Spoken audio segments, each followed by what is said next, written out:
Do you want to drive your opponents crazy by turning defense into offense?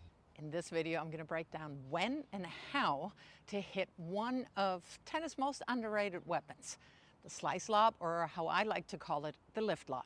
The slice lob is easier to learn and execute than the topspin lob, so this video is probably a little bit more geared to newer players. The slice or lift lob is a fantastic weapon to play defense, but then turn that into offense. It does travel a little slower than the topspin lob, but that gives you time in a ton of situations. Primarily, of course, you're going to use it when your opponents, singles or doubles, are rushing the net.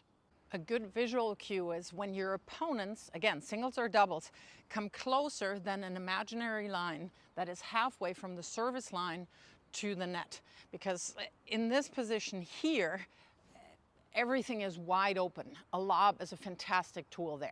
And I'm going to show you one point where I did that exactly wrong. I closed in way too much. Obviously, a lob, when somebody is this tight, is a great choice. But to make it even tougher for your opponent, if you have the presence of mind, try to go over their backhand, because the backhand overhead is the most difficult shot in tennis. Now, obviously, you're going to use the slice lob to lob when somebody's at net, but another great option for this shot is when you're being pulled out wide. From out here, if I hit a slightly faster ball, I don't have time to recover. So when I played, I actually did use the lift lob a whole lot to buy myself time to come back into a better defensive position. Now, that was possible because back in the day when I played, nobody used swing volleys. Nowadays, world class, that is not an option anymore.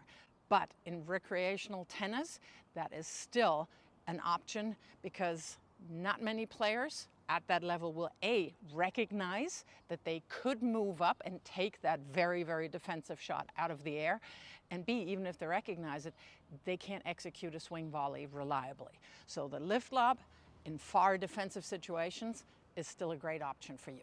Call it a slice lob, lift lob, call it a moon ball. If somebody calls you a pusher, then that's their problem. I will call you a very smart player that is just buying themselves time to reset the point.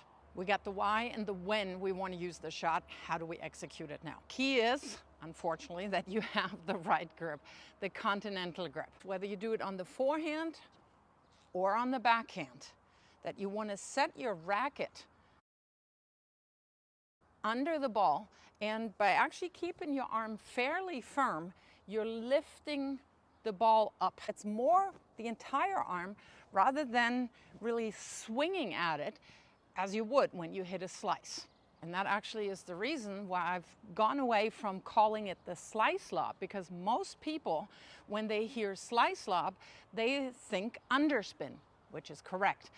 But what they then do is they hit way too much as if it were a slice. They give it way too much spin with too open of a racket, and that means the ball goes up, but it doesn't go anywhere. Depending on how deep and how high you want the ball, you need to manipulate the racket face. As you're making contact, the higher you want it, the more open you have your racket face, but you're sacrificing depth. If you want the ball a little shallower, not quite as high, but deeper, you close the racket face.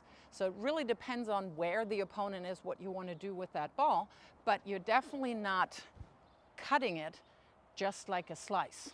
You're also not going to have a big wind up. You really want to simplify the take back, because most likely you're in big time trouble and you just don't have the time. Setting the racket head under the ball will allow you to get under it and then lift up.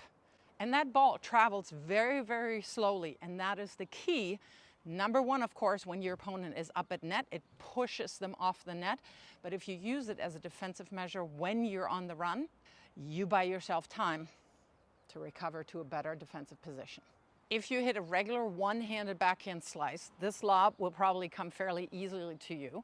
But what do you do if you're a two-hander? I'm perfectly fine if you're using both hands, or you're even letting one go. Either is fine as long as you keep pointing the racket head up as long as possible to where you want to hit the ball. So this here would be fine, or this. Either one is fine. A great way to work on that is actually self-tosses. Set the racket face under the ball, drop the ball, and guide your racket face up.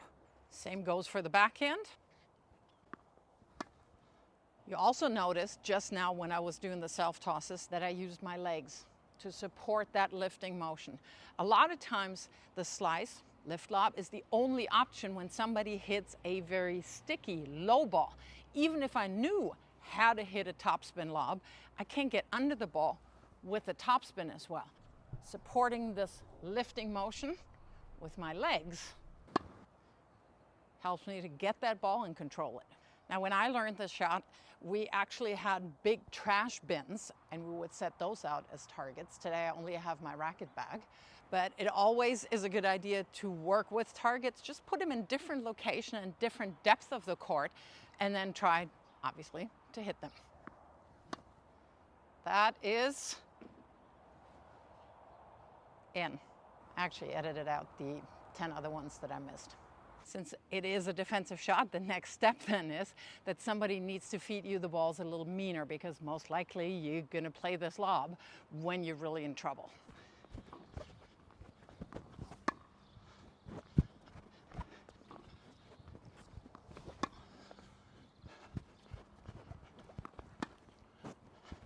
When you're lobbing somebody at net with this lob, I'd rather have you miss him deep if you must miss. Because unless the ball is 4 or 5 meters out, the person still has to run back. And over time, that will tire them out. And it sends them the message that they can't just close mindlessly. And when they don't close in as much anymore, you got the feet wide open, the angles are wider. And at that point, the lift lob has done its job, because it's frustrating the heck out of your opponent and it gives you more options to win the point.